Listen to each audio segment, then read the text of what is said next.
Have you ever seen those cool time-lapse videos that condense hours in just few seconds?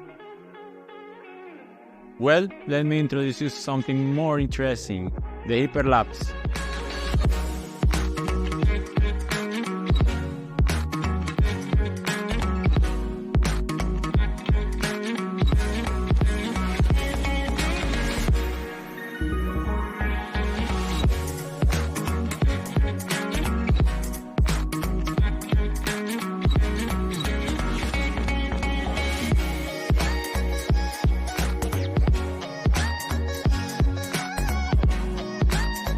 The hyperlapse is like a time-lapse but on a steroid, adding motion to the mix and taking the viewer to a whole new experience.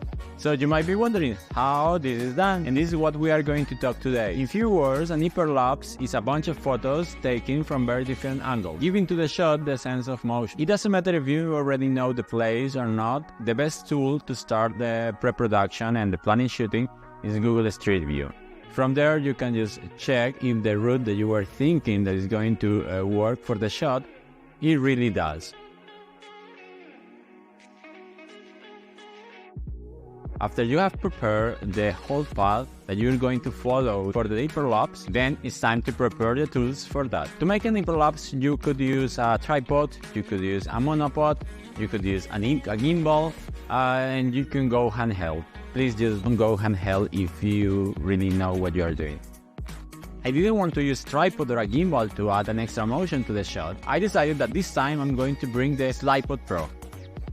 The Slidepod Pro is a mix between a monopod and a slider. One of the coolest things about this is that you can regulate without any problem the axis. This is very important because when you are going towards the object, and to avoid any headache later in the post-production, it's better just to lock all the axes that you will not use for the motion and just leave the one that you are going to use. For example, you just want to tilt the camera, or you just want to pan the camera. So that's why I decided this time to use the Slidepod Pro, because there you can lock some axes and then just use one, the one that you will need. I could achieve the same bringing my tripod and a gimbal, but I wanted to go just lightweight. I didn't want to carry too many things. I was going through very different places. I was moving through the city, and I didn't just want to bring a lot of stuff on it. So when you are in a place, you just need to set your anchor point. The anchor point basically is the point that will make the whole scene to rotate or tilt or whatever motion movement you are doing. So if your camera has the grid option, just enable and add to the anchor point and try to aim every shot to the anchor point. If your camera doesn't have the grid option, so you can bring an external monitor that for sure will have this option for you. So once you finish recording everything what you wanted, let's bring everything together and let's start with Lightroom or any editing software that you might prefer. Here we will just make a few adjustments to the image, just lights, shadows, highlights. I prefer to do the colors later in Premiere Pro because it will give me just a little bit more of flexibility to keep the same tone over the whole image. Now, let's bring everything together to After Effects. So once you have all the material in After Effects, let's go to Tracking Motion, set the anchor point to the point that you were trying to aim in every shot. Here's one important thing. I honestly prefer to go one by myself, so doing it manually. And there you have, we have the anchor point and we have synchronized every shot. Now let's add some blur.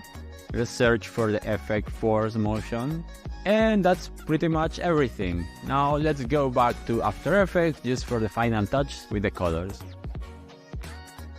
And that's it, guys. That's how I created my latest hyperlapse. Let me know, guys, if you like this technique, and if you would like to know more about that, I can make more tutorials about this. Maybe going more specifically with the settings of the camera, or maybe trying or showing the difference doing it with a tripod, with a gimbal, handheld. Thank you very much if you got to this point, and hope to see you in the next time. See ya!